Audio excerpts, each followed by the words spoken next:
Hay días que yo tengo que salir de la ciudad y que me quedo con un pedazo de corazón en mi casa. Creo que también estas marchas tienen que llevar el nombre de cada mujer policía que ha perdido la vida, que tenemos que cuidar a quienes nos cuidan, y que si queremos policías psicológica y moralmente sanos, el Estado mexicano es el primero que lo tiene que procurar, así como alguien lo hizo conmigo. Tengo la obligación de apoyar a que otras personas, mujeres principalmente, cumplan sueños, cumplan expectativas y tengan oportunidades como las que yo he podido tener.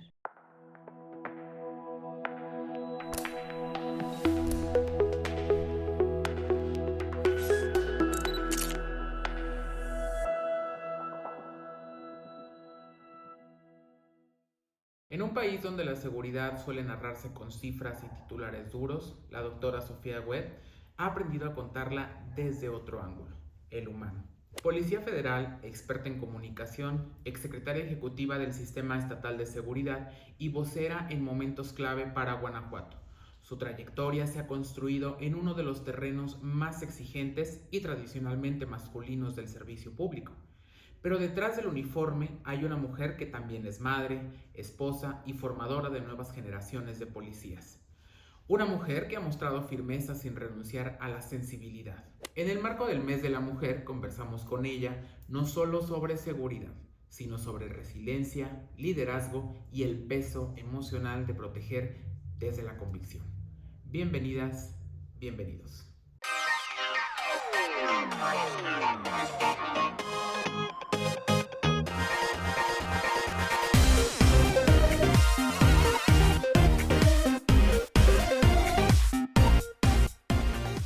Doctora Sofía Goet, qué gusto coincidir de nuevo. Muchísimas gracias por aceptar la invitación. Bienvenida a tu casa y espero que esta sea la primera de muchas ocasiones que nos podamos topar. Y justamente hoy me estaba acordando que la última vez, o digamos la vez anterior que nos vimos, había dos cosas en tu vida que no tenías y que hoy sí tienes.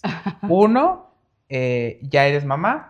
Dos, ahora eres doctora. Platícanos de estas dos nuevas facetas en tu vida que sin duda no se comparan, pero es algo nuevo y cómo lo has vivido. En el caso del estudio, fíjate que empecé el doctorado en la Universidad de Guanajuato, que tiene una modalidad que además lo voy a presumir un poquito porque me da mucho gusto lo que me comentaron, que finalmente pues tenemos todos y todas respeto por la Universidad de Guanajuato, que de inicio fui la única no abogada que ha ingresado a este programa de doctorado, que también ya estoy estudiando Derecho, entonces la intención es también concluir el próximo año. Y me dio mucho gusto el que primero me hayan considerado para este programa, que es básicamente un trabajo de investigación. Y en mi trabajo de investigación, y lo platico, sé que el nombre suena muy complicado, pero es la cosa más simple, que es participación de las mujeres en instituciones policiales como factor de protección de derechos humanos y condiciones de paz.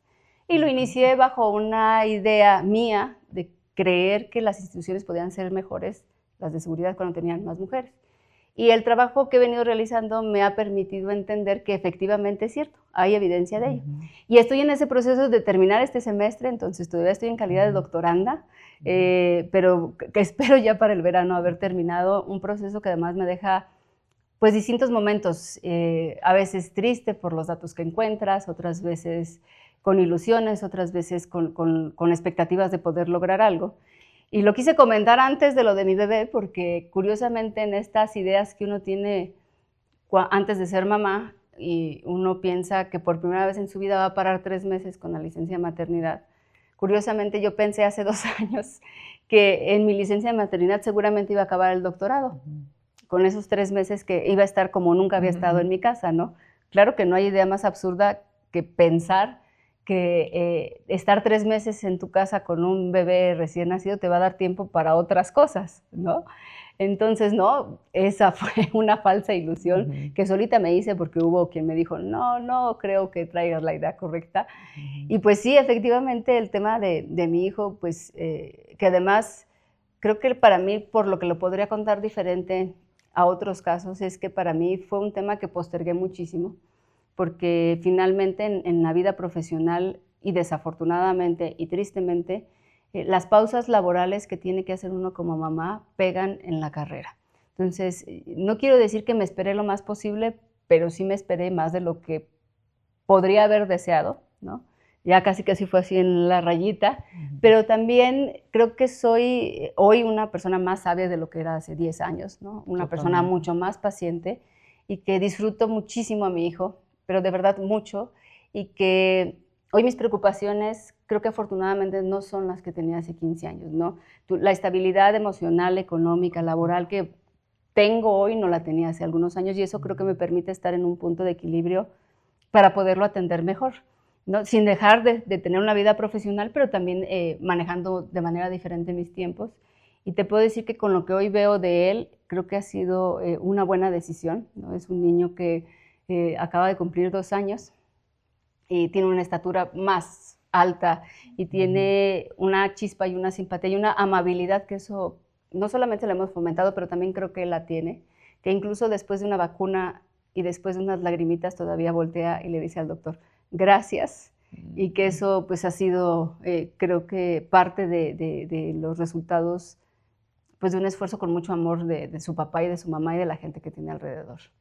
Y es que estas son aristas que a veces, digo, el tema de la maternidad y el tema del estudio o el tema de ser profesionista, pocas mujeres lo logran tener todas estas que tú posees al día de hoy, pero sin duda hubo un antes. ¿Quién era Sofía Wet antes de convertirse en ese referente de seguridad que al día de hoy has logrado gracias pues a toda tu carrera, a tu esfuerzo, a la trayectoria que tienes? ¿Quién era Sofía Wet antes de todo esto? Creo que conservo mucho de lo que era antes, porque más allá de considerarme un referente, hoy en la mañana justamente tuve pláticas con un sector en seguridad que me encanta ver, que son mujeres en ciertas instituciones, y dentro de las reflexiones que haces inevitablemente es decir, yo nunca quise convertirme en un referente, sabía que tenía muchas batallas y que como muchas otras las tenía que enfrentar y salir bien.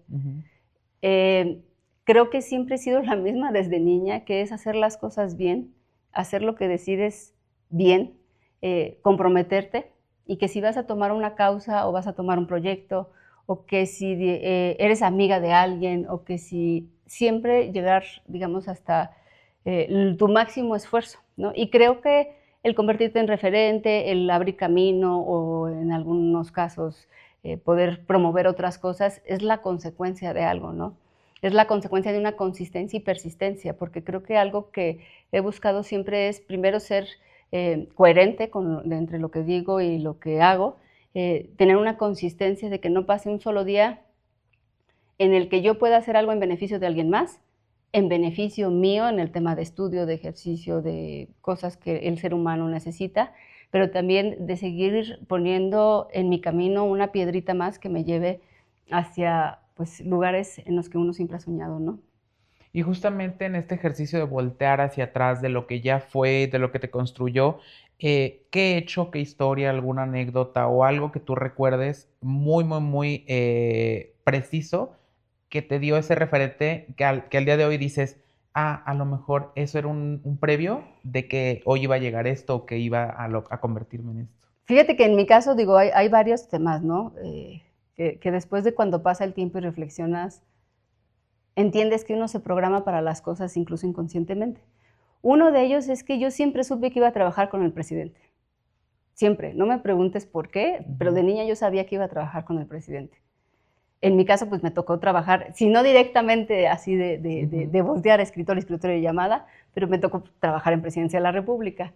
Entonces, ese fue uno de las cosas que cuando llegué y puse mis 2 pies ahí, dije, yo sabía que esto iba a pasar. No tenía ni la menor idea de cómo, por qué, cuándo o lo que fuera, pero sabía que eso iba a pasar. Y que además te puedo decir hoy con mucho gusto que además sigue existiendo un cariño y comunicación con quien a mí me tocó trabajar y una confianza que creo que se valora muchísimo, ¿no? Yo la valoro muchísimo. Y el otro tema que me pasó es que yo siempre supe que iba a estudiar algo en Harvard, lo cual, vamos a ser realistas, era altamente complejo para alguien que creció en un municipio de más de 100,000 habitantes, ¿no? Que no es León, además, y que siempre, pues, si algo pensabas en grande, pues era León, ¿no? Que después se fue a vivir a la Ciudad de México, una ciudad enorme en la que te sientes a veces hasta perdida. Y al final ocurrió, gracias, ser mujer tiene muchos retos, muchas dificultades, pero también ser mujer, cuando encuentras tu espacio correcto y tu grupo correcto, te impulsa a otras cosas. Y en mi caso, el haber participado en un programa de mujeres de liderazgo, pues fue lo que me llevó a la Universidad de Harvard. Y fue algo que siempre voy a agradecer, pero también sé que ambas condiciones me comprometen a que en la medida de que yo pueda, así como alguien lo hizo conmigo, tengo la obligación de apoyar a que otras personas, mujeres principalmente, cumplan sueños, cumplan expectativas y tengan oportunidades como las que yo he podido tener. Y justamente ahorita que ya te dedicas ahora sí que a este acompañamiento, a este empoderamiento, a esta instrucción con las mujeres, pero pues en la parte policíaca y de seguridad, pues fue un entorno meramente masculino. ¿Por qué Sofía Webb dice, digo, a lo mejor no precisamente decir aquí era un entorno masculino, pero cómo fue, cómo se decide el decir, y a pesar de, digo, porque eras consciente de que al día de, o sea, en ese momento el entorno era meramente masculino y mucho más en ideas y en muchas cosas más complicado para una mujer que entrara? Mira, de inicio yo siempre quise ser policía desde niña, ¿no? Pero en México, al menos hasta en el momento en el que yo tuve que decidir carrera y vocación de vida, pues no era una opción realmente viable, ¿no? O sea, tenías las policías de tu ciudad, tenías pues los referentes que veías en televisión, pero pues no había realmente una fila a la que a la que te podías ir a formar para ser una policía como las que veías en la televisión. Que creo que hoy México las ha logrado, aunque las ha descuidado, bueno, diferentes momentos históricos. Entonces, en mi caso, al final de cuentas, también creo que es uno de los temas que te puedo decir que uno mentaliza y ocurren. Llegué a las instituciones de seguridad, yo no sé si por carácter, por destino, por la razón que haya sido. Pero fíjate que qué curioso. Yo en instituciones civiles padecí más la condición de ser mujer, con temas de acoso, con temas de muchas cosas que no creo que ninguna mujer debería de pasar.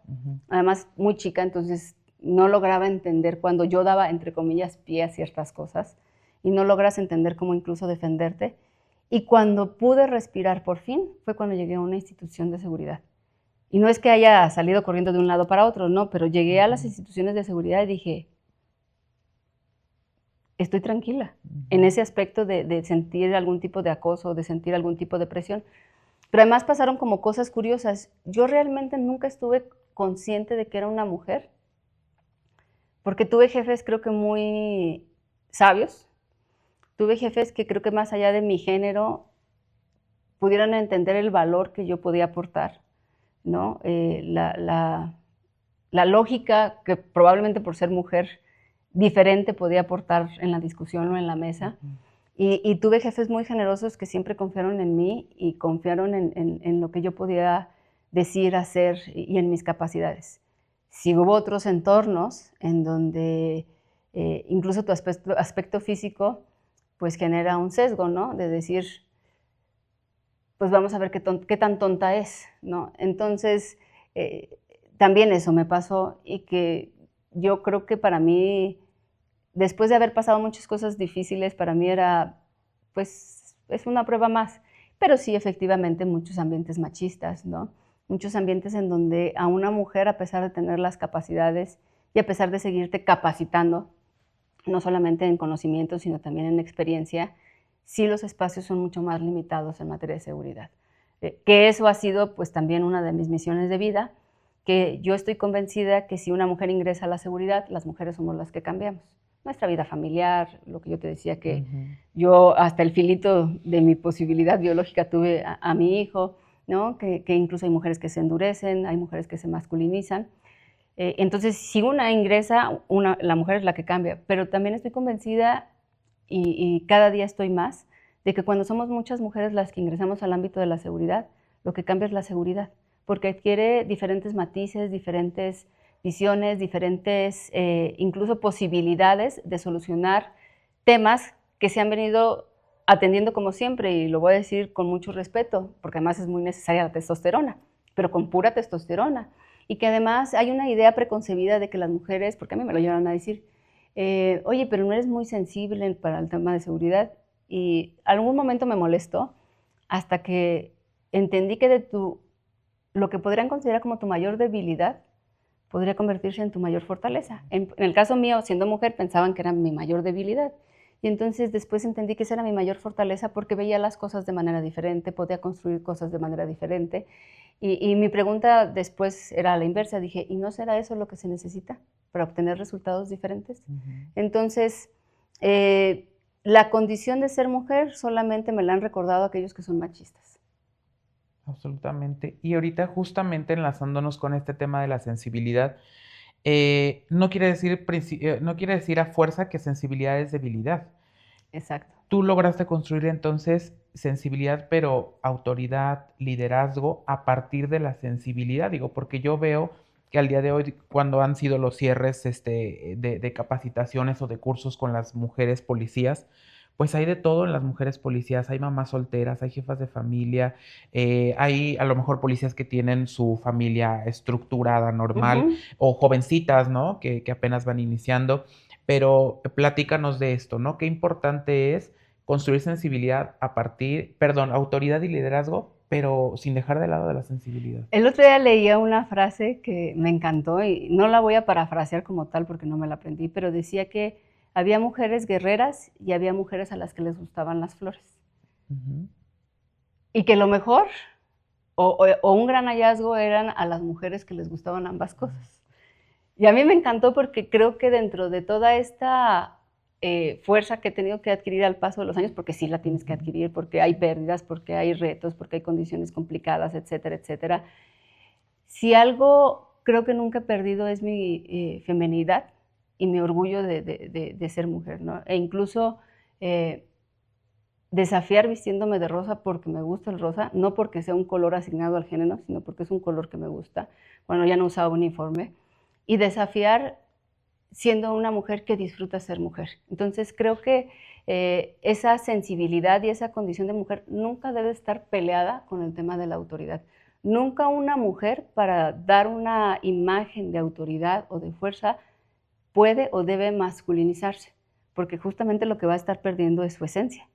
Y digo, pensemos en las mujeres fuertes que tenemos a nuestro alrededor. Hay de todas las características y podemos empezar a pensar incluso en nuestras madres, que han tenido que ser fuertes en muchas condiciones. Y eso no quiere decir que dejen de ser femeninas. Entonces, a veces encontramos un valor malentendido o un sesgo malentendido en pensar que la mujer tiene que ser similar al hombre en el ejercicio de la autoridad, ¿no? Nuestras características creo que nos hacen diferentes, pero eso no nos quita autoridad. Una mujer que escucha más, que busca mediación, que busca soluciones diferentes, que busca no hacer siempre uso de la fuerza, no tiene menos autoridad. Lo que tiene es una visión diferente de cómo poder atender distintas problemáticas. Y es justo algo que yo creo que te ha caracterizado, incluso los medios de comunicación veo que tienen ese respeto, ese reconocimiento con tu persona, porque cuando te tocó llevar la vocería en materia de seguridad acá en Guanajuato, siempre eras muy precisa. Creo que también tiene mucho que ver con tu formación de comunicóloga y saber que el lenguaje, cada palabra que se dice, tiene un valor y cómo decirlo, en qué tono decirlo. Platícanos esta parte de cómo desde la perspectiva, digamos, del género, se tiene que abordar hasta las crisis. Digo, en este reciente suceso que pasó la semana pasada, veía que muchos medios pues querían saber tu opinión y te invitaron a entrevistas y dabas una opinión nunca yéndote ni a lo dramático ni a lo pesimista, sino siendo muy centrada. Incluso me gustó mucho una columna que leí que hablabas de esta parte de que no fue una mujer, sino fue la inteligencia. Híjole, qué importante es informar, usar la palabra, pero pues precisa. En esa parte, ¿qué nos podrías decir? Mira, de entrada y con toda sinceridad, y lo voy a decir con mucha sinceridad, odiaba la parte de vocería. ¿Por qué? Porque también tiene un sesgo de género, de decir, ella es la que habla, pero pues es la que sale a dar cierta cara, pero lo importante y lo sustantivo se hace acá. Te puedo decir que en materia de seguridad difícilmente vas a encontrar voceros o voceras en ambos sexos que siendo únicamente comunicadores puedan dar un sentido correcto. En mi caso, pues yo era policía, o soy, porque además esas cosas no se quitan porque no es gripa. y yo sabía perfectamente que cada una de las cosas que uno dijera podía tener una implicación legal incluso para mí, aunque no fuera directamente ejecutora de ciertas acciones, ¿no? Cada palabra que uno utiliza en posturas públicas puede ser incluso utilizada para que un delincuente salga de la cárcel. Y eso es lo que lo hace delicado, y por eso hay que conocer la ley, y por eso hay que conocer cuáles son los efectos que hay en el tema de manejo de crisis o de opinión pública. Y eso te he de decir que solamente te lo da la experiencia. Yo estudié comunicación, que además hubo momentos en el que he entrado como en ciertas dudas de que si estuvo bien o no, o que si debería estudiar Derecho, etcétera. Pero hoy te puedo decir que haber estudiado comunicación me sirvió muchísimo para tener herramientas que difícilmente tendría si hubiese estudiado otra carrera. En alguna plática de esas que tienes mientras te lavas los dientes, yo le preguntaba a mi esposo, ¿qué es más fácil? ¿Que un policía comunique bien o que alguien que comunica sea buen policía? Y me dijo, no, pues la historia nos dice que es más fácil tener comunicadores siendo buenos policías a policías siendo buenos comunicadores, y el ejemplo de México en la historia es larguísimo, ¿no? Y justamente en lo que dices de las opiniones, que creo que hoy tengo la gran responsabilidad y oportunidad de tener una voz que se escuche, y que yo te lo agradezco mucho el comentario, es justamente dar la dimensión correcta a lo que ocurre. Desde no alertar de más o causar pánico a la gente, como también decir cuando se ven probables riesgos, ¿no? Desde poder incidir o aportar una pequeña semillita a la discusión pública, como bien lo decías, y entender que la detención de un criminal no es como cuando Eva resultó culpable por haberle dado la manzana a Adán, porque en algunos medios se llegó a parafrasear como que la mujer había sido la culpable, ¿no? Estos temas, yo conociéndolos, yo sabía perfectamente que siempre hay una pieza que es la que necesitas para terminar una investigación o para el dato último, ¿no? De entrada, creo que no fue muy oportuno que se haya difundido por parte de las autoridades, digo, sus razones habrán tenido, pero además creo que hay otros riesgos paralelos, como desde minimizar las tareas de inteligencia que no ocurrieron evidentemente a partir de una mujer, como poner en riesgo a esta propia mujer al haberse incluso podido considerar que ella fue parte de quienes aportaron datos, lo cual no hay elementos al día de hoy para creer eso. Y creo que tiene que haber mucha responsabilidad, incluso en que la gente entienda que no son situaciones circunstanciales, sino que es la fortaleza y capacidad del Estado mexicano la que permite justamente este tipo de acciones.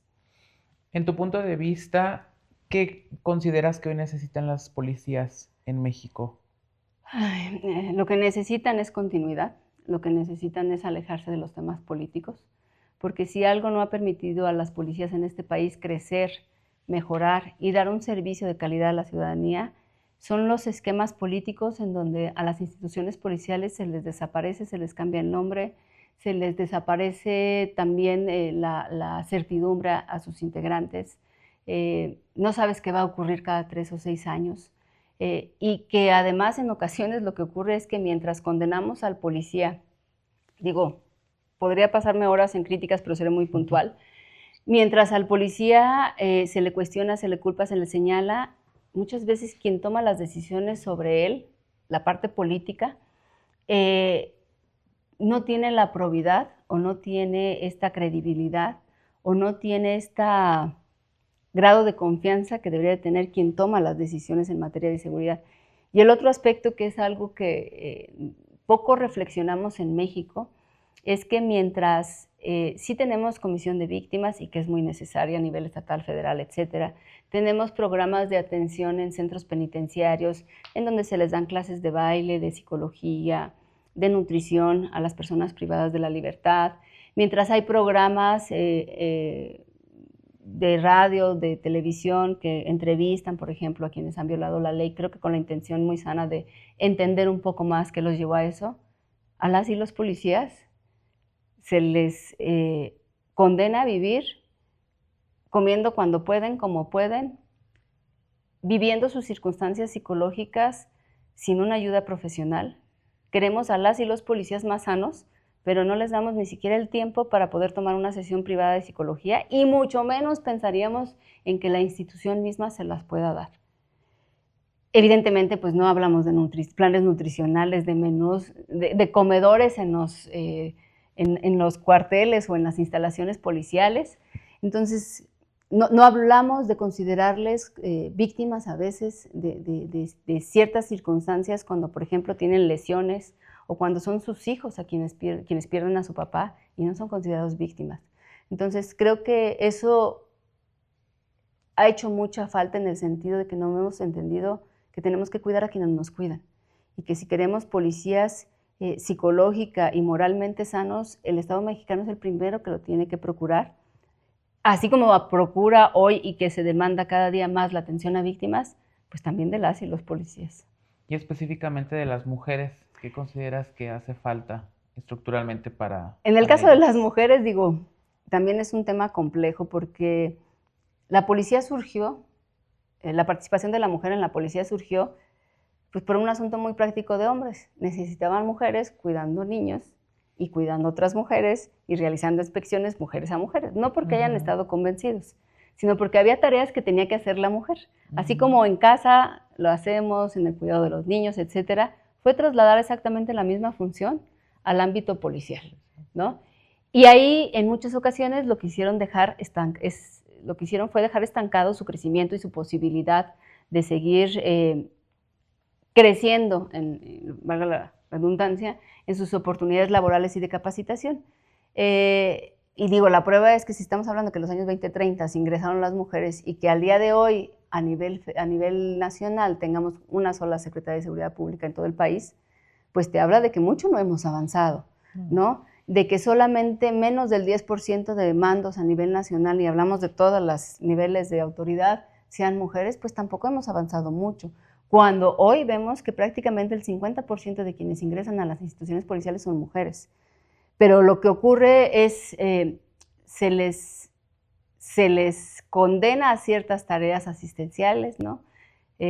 Secretarias, temas de administración, o de administración, porque a veces confundimos el tema administrativo con operativo, pero cuando eres policía todo es operativo, aunque algunas administren. O algunos administren, que ahí también hay un sesgo también de género. Por ejemplo, los de prevención se dice, pues son administrativos, ¿no? O sea, hay hasta incluso en el ambiente policial este tipo de temas que tienen un sesgo. Entonces, se les ha faltado capacitación, ha faltado oportunidad. A veces cuando dicen, pues es que no hay mujeres que lo ocupen, pues es que ¿cuándo le has dado la oportunidad de que se capacite? O bien, porque hay perfiles muy similares que siendo hombres sí se les dan las oportunidades, ¿no? Entonces, creo que primero como mujeres nos ha faltado también poder comprender que cuando un espacio se ocupa por una mujer, tendremos que apoyarla todas, porque lo que a veces ocurre también es que vienen aspectos de crítica, vienen aspectos de que las mujeres somos más duras con las mujeres, y yo lo que he logrado entender es que nos preocupa que no haya después espacios para nadie más, y que entonces por eso te vuelves tan reacia y tan dura en esta crítica. Entonces, creo que tiene que ver que es en lo que yo trabajo mucho, más allá de mi labor profesional, es una labor en la cual estoy convencida, casi un apostolado, en el que las mujeres tenemos que entender que entre mujeres nos tenemos que hablar y apoyar. Y que si queremos tener realmente un legado en seguridad, por ejemplo, lo tenemos que hacer de manera colectiva, que nadie puede sola. Y que las mujeres nos tenemos que hablar tanto en las cosas positivas como también en las cosas que a veces son complicadas, como los errores, ¿no? Y por el contrario, brindarnos ayuda, porque a todas nos va a llevar a un mejor lugar y a nuestros hijos también. Justamente ahorita cierras con la parte de nuestros hijos, vámonos al lado B de Sofía. En algún momento va a llegar esa plática, diremos, de que le vas a tener que platicar a tu hijo a qué se dedican sus papás, específicamente tú. ¿Cómo va a ser esa plática? ¿Cómo consideras que va a ser, que lo va a tomar? Porque pues es un gran riesgo, pero también yo creo que va a ser una gran satisfacción para él saber quién es. Fíjate, Steve, que hay algo muy curioso que pasa. El niño tiene 2 años y 1 mes, casi 2 meses. Y creo que el niño ya sabe qué hacen sus papás, porque ha visto fotos, ha visto de repente en televisión, hay cosas que él ve y que es muy perceptivo que logra entender, ¿no? Por ejemplo, en el caso de su papá, hace unos días me regalaron algo que tenía el escudo de su institución, y lo vio y entendió que era lo mismo que su papá se ponía aquí. Entonces dijo, papá, ¿no?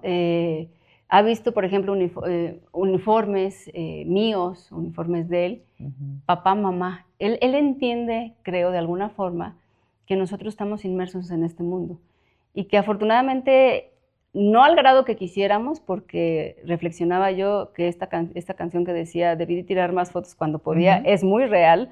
Nosotros creo que no nos tomamos las suficientes fotos. Digo, hoy lo seguimos haciendo, pero hay momentos de tu vida en el que te viste de haberlo hecho más.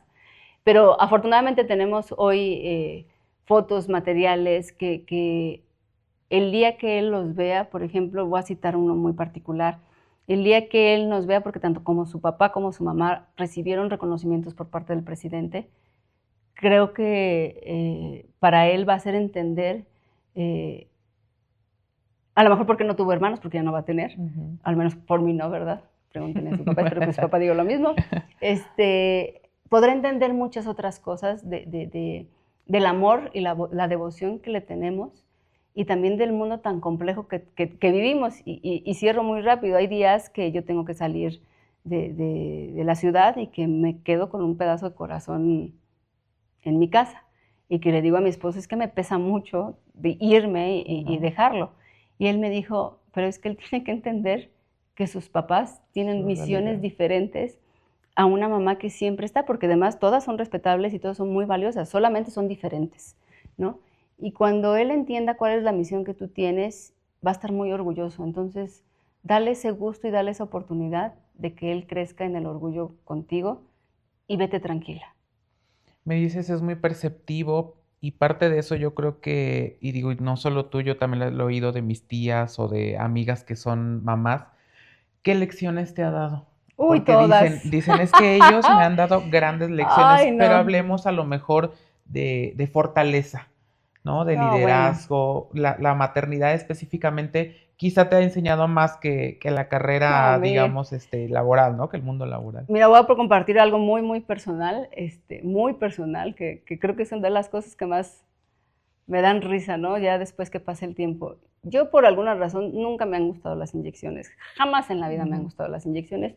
Evidentemente, con el tema de mis evaluaciones de control y confianza, pues me tienen que sacar sangre, lo cual pues tampoco era que me encantara, ¿no?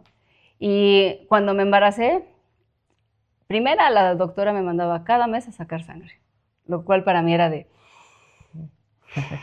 Entonces, por él, cada mes, durante el embarazo, me tuve que ir a sacar sangre, y la prueba esta de la curva del azúcar, no sé qué, que te tienes que sacar en un lapso de tiempo sangre durante muy poco tiempo sangre, fue muy fuerte. Y la otra, que es todavía más personal, yo me tuve que anticoagular, que es un tratamiento que te ayuda a que exista una mayor posibilidad, pues, de que el bebé crezca sano, etc. Y eso implicó ponerme, no digo, si fueron 52 semanas, yo creo que ponerme durante, no me acuerdo de cuántas semanas nació, confieso que tampoco soy tan aprensiva, pero si el embarazo fue de 52 semanas, durante 50 semanas, todos y cada uno de esos días ponerme una inyección. A mí, que odiaba ponerme las inyecciones, hablar de 200 inyecciones es muchísimo. Y la mayor prueba, y esto lo pongo como ejemplos de verdad de aprendizaje, y la última que me dio mucha risa, que algunas de las inyecciones que ya te ponen en la parte final para que los pulmones se desarrollen, etcétera, etcétera, de estos temas que para ser preventivos, que afortunadamente creo que en mi caso tuve un muy buen embarazo, al final de cuentas era inyectarte, no me acuerdo qué sustancia, y no quiero entrar en errores, y no había quien me inyectara y tenía que ser intramuscular. Entonces estaba yo sola con la inyección, y dije, pues el brazo, la pompi, o aquí que también tienes músculo. Pues así al estilo Rambo dije, ¡pum! Y dije, esta es una de las mayores pruebas de que soy capaz de muchas cosas, de las lecciones además que me dio mi hijo, de que yo qué pánico que le tenía a las inyecciones, acabé siendo la más fuerte. Pero yo no quería realmente que fuera niño, yo quería una niña. Entonces, cuando supe que era niño fue... Y hoy te puedo decir que yo no me imaginaría tener una niña. Adoro que sea niño, ¿no? Y entonces creo que una de las mejores lecciones que Dios me ha dado con él es entender que Dios tiene un plan perfecto para nosotros, y que más allá de nuestros deseos tendremos lo que para nuestras vidas viene bien y para lo que nosotros somos aptos. Hoy te puedo decir, no correría a inyectarme por cualquier cosa, Sí. pero mi percepción sobre las inyecciones ha cambiado, ¿no? Y a diario él me hace entender muchísimas cosas y me hace tener ilusiones que nunca había tenido gracias al amor de un hijo. Ahorita mencionabas, gracias a Dios, ¿te consideras una mujer de fe en tu familia? ¿Cuál es el soporte personalmente? ¿Cuál es tu soporte en momentos complicados, tanto personales como de trabajo? Pues yo no soy una, digamos, practicante al 100%, por decirlo así, pero yo no podría concebir mis días sin la presencia de Dios. Yo creo que uno tiene que hacer un gran esfuerzo, uno tiene que tener bondad y uno tiene la capacidad de decidir a diario, y eso es algo que Dios nos otorga como regalo y que tendremos que ir a rendir cuentas a Dios. Y creo que hay algo que a mí me ha forjado mucho diario, que es la parábola de los talentos, que Dios nos da a cada quien diferentes números de talentos y que el día que nos mande llamar nos va a preguntar qué hicimos con ellos. Creo que muchos entendemos que hemos tenido más oportunidades que otras personas. Y si nosotros esas oportunidades las hemos utilizado solamente para nosotros, para aumentar nuestro ego, nuestra soberbia, nuestra vanagloria, pues vanagloria y nuestra vanidad, no sé qué cuentas podríamos entregar. Pero cuando Dios te ha dado estos regalos, lo mínimo indispensable que puedes hacer es buscar multiplicarlos en beneficio de otras personas. Porque además tienes la posibilidad incluso de cambiar vidas con pequeñas acciones, ¿no? Y por eso yo sí tengo temor de Dios. Para mí la expresión temor de Dios encierra muchas cosas, y no quiere decir que viva con miedo, también puedo decir amor de Dios. Pero también ves que hay gente que no tiene temor de Dios, o del karma, o de como lo queramos llamar, que dices, ¿es en serio? Y yo ahí sí digo, no tiene temor de Dios, al tiempo, ¿no? Me encantaría seguir platicando, doctora, contigo, porque yo creo que aparte de las anécdotas, todo el aprendizaje que ahorita nos estás dando, me encanta el que podamos haber coincidido. Y para finalizar, en el marco, pues, del mes del Día Internacional de la Mujer que conmemoramos, ¿qué significa para ti? ¿Qué consideras que en el México de marzo del 2026 debería de significar esto? ¿Y hacia dónde debería estar la visión en la conmemoración del Día Internacional de la Mujer? Voy a intentar ser muy breve sobre un tema que he ido aprendiendo y conociendo con el paso de los años. Hay 8 de marzo que yo he vivido con mucha apatía, hay otros que he vivido enojada, hay otros días que he vivido siendo crítica de la hipocresía, de vivirlo un día al año, cuando el resto del año tienes acciones que van en contra de otras mujeres. Hoy te puedo decir que después de conocer muchos casos en los que las mujeres, si no levantaban la voz, no eran escuchadas, soy de las primeras que me iría a formar una marcha. Pero que además, entendiendo el otro lado de la moneda, entendiendo que hay muchas otras mujeres policías que son enviadas a esas mismas marchas y que son agredidas por otras mujeres, ¿no? Y que yo dejaría en la reflexión. En los últimos 5 años han muerto más de 100 mujeres policías en diferentes circunstancias, en el servicio, pero también víctimas de sus parejas, víctimas de una violencia que va más allá de las circunstancias laborales y que difícilmente hablamos y nos acordamos de ellas. Entonces, creo que también estas marchas tienen que llevar el nombre de cada mujer policía que ha perdido la vida, y que eso implicaría también respetar a cada mujer policía que nos topemos durante estas manifestaciones, que además son legítimas, son necesarias, ¿no?